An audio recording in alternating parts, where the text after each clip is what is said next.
Reported Senator Dianne Feinstein is introducing an assault weapons ban in Congress. Here's what she told me about that. There's no Second Amendment right to bear every type of weapon that you know of. These are a certain class of weapons. They are designed to kill large numbers of people in close combat.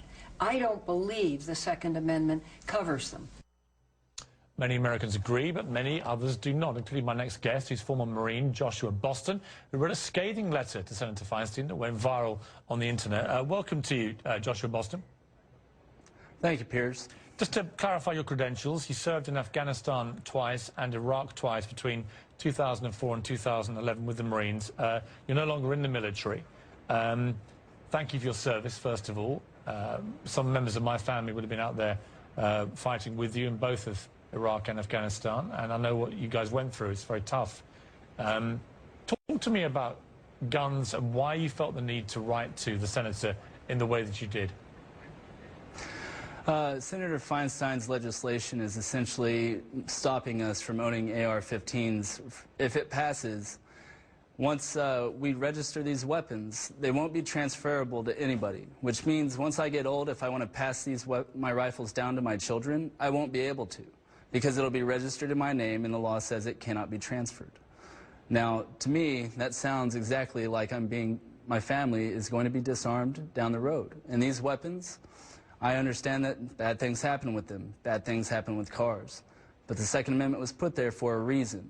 And it was put there to prevent things that we don't want happening with our government. I mean, so that's why I wrote the letter. Right, but you use the analogy of the car, as many gun rights people do. You can't pass the car to your child without registration for the child, involving all the various forms you fill in for that and the various permissions you have to get. What's the difference? The car is not specifically mentioned in the Bill of Rights. Well, Arms are. But nor is an AR-15 assault rifle. Neither are muskets, nor is hunting or sporting, but everybody seems to bring that up. Right, but there are already, as you know, numerous gun control laws in America. It's purely a question of degree. There is. And my question for you is this. You know what these weapons can do better than most. Let me throw to a clip here. This is General Stanley McChrystal, who was one of the commanding officers for the American military in Afghanistan. He was on MSNBC's Morning Joe this morning. He said this. I spent a career carrying typically either an M16 and then later an M4 carbine. And an M4 carbine fires a .223 caliber round, which is 5.56 millimeter, at about 3,000 feet per second. When it hits a human body, the effects are devastating. It's designed to do that. And that's what our soldiers ought to carry. I personally don't think there's any need for that kind of weaponry on the streets, and particularly around the schools in America. Powerful words there from a very high-ranking, recently departed general. I suppose my obvious question for you, Joshua, is this. Why would you want to give one of these killing machines to one of your children anyway? First off, we don't own M4s or M16s. We own AR-15s and different variants of. They're not the same rifle. Right, yes, but you know as well as I do that the AR-15, when it's modified, can perform almost exactly like an M16. I mean, we know that. And we saw with James Holmes, his trial's going on now, that in Aurora, he was able to unload at least 70, possibly more, bullets into a crowded movie theater in a matter of minutes. We know that. So the difference is almost indistinguishable in terms of firepower at such close range.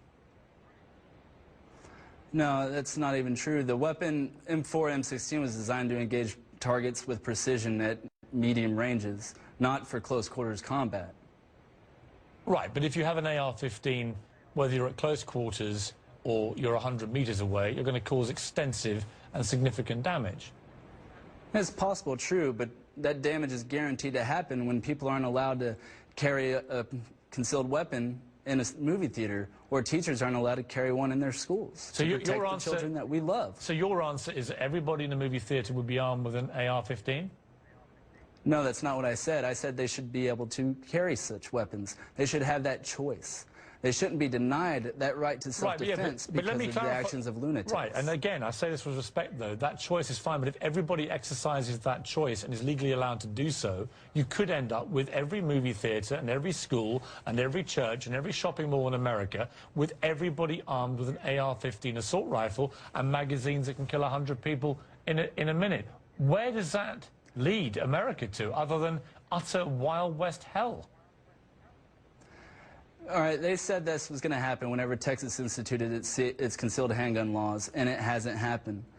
In the Clackamas Mall shooting, there was a 22-year-old carrying a concealed weapon and presented his weapon at the threat, and he held his fire, just like happened at Congresswoman Gifford's shooting. There was a CHL holder there, and he held his fire. The American people aren't as gun-happy and trigger-happy as they're being painted out to be by the media. They are smarter than that. They know when to hold their fire. They know when to fire.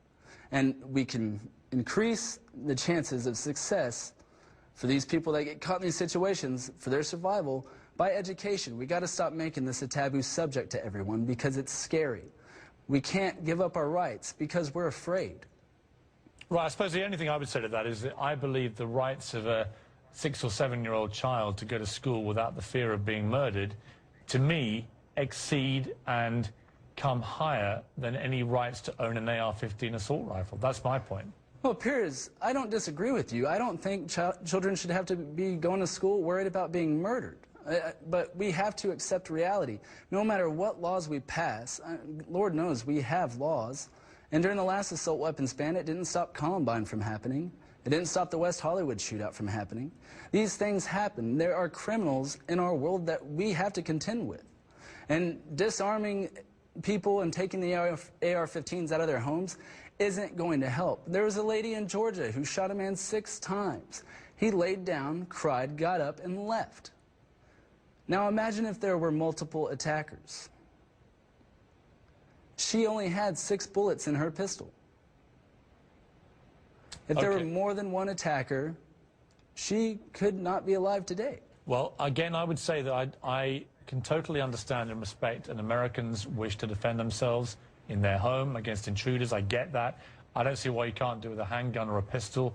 And the idea that you need AR-15s, you and I will have to disagree on that, because I can't think of anything I would rather less give one of my children, got to say.